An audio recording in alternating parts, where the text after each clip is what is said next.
We're back with the Chris McPherson Show Daily Dose, and it's time to pull apart day one of the first test between Australia and the West Indies. And I tell you what, Australia haven't really done much in terms of changing from that World Test Championship in terms of performance. It wasn't a flying start, and wickets were falling left, right, and centre. 14 wickets again falling. It's been a bowler-dominated recent history of Test cricket, those last 4 or 5 days for the Australians. Both with the ball and with the bat, and hopefully it's not a repeat, because that would be an ominous sign as they start to look ahead towards the Ashes later this year when they get underway in the summer here in Australia. But look, it was a game that Australia could probably argue that they've got the honours in at the moment, but there's not a whole lot going in the favour of them to say that it's a lot of confidence. From that point of view, Australia batted first and things did not get off to a good start. Sam Constas fell to an early review. It was hitting high up on leg stump, but was clearly going through and hitting, and he had to head back to the pavilion for 3. Not a great start to his return to the Test side. Hopefully the second innings a little more favourable for young Sam Constas. The Aussies, though, things just kept on falling, not in their favour, I guess, overall, but they got a couple of lifelines. Cam Green was given a life. He was dropped in the 4th over on just his second ball. He didn't really make the most of that, but it was before he did fall. Usman Khawaja was also spilled by Roston Chase.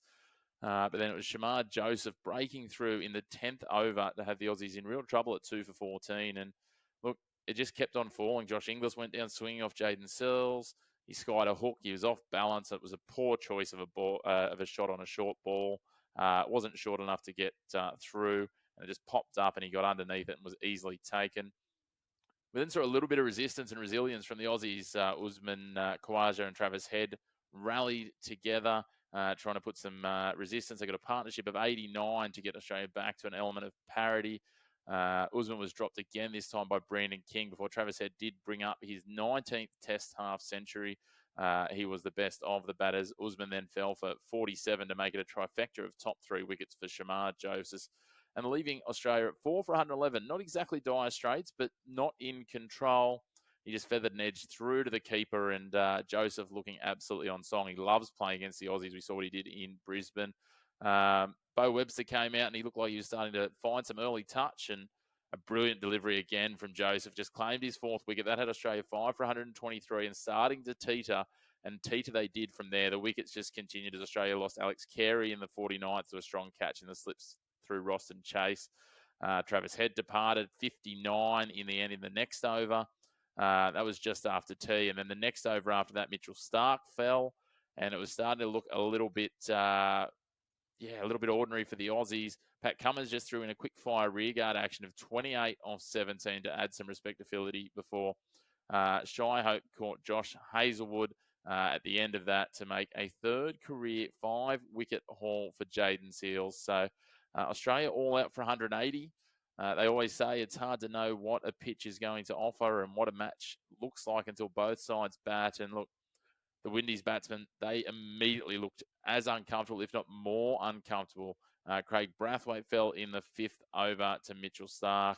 Not long after that, John Campbell, his opening partner, prodded a ball outside off stump. It was just a poor, tentative decision.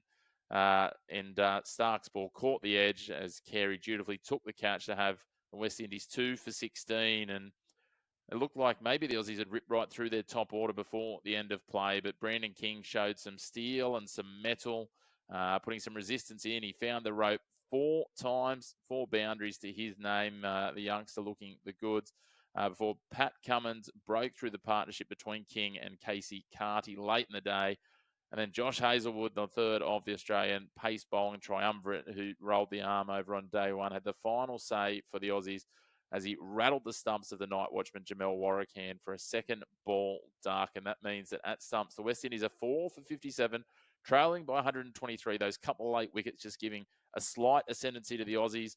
The West Indies know that the situation they're in, they're going to need those 2 batters that are in at the moment, Roston Chase, their captain, and Brandon King, to go on and get some runs. Shy Hope still to come, the wicket keeper, which is obviously positive. But it does mean that they're in a bit of a challenging position, the West Indies. you really feel they're going to need to get to at least triple figures before the next wicket falls. Otherwise, they're going to be looking in some real nerves and danger when you have a look at it. They've got their tail to come after that. We've got obviously Graves, the Josephs, and Jaden Searles at the end. And, again, not a huge amount of batting when you have a look at it.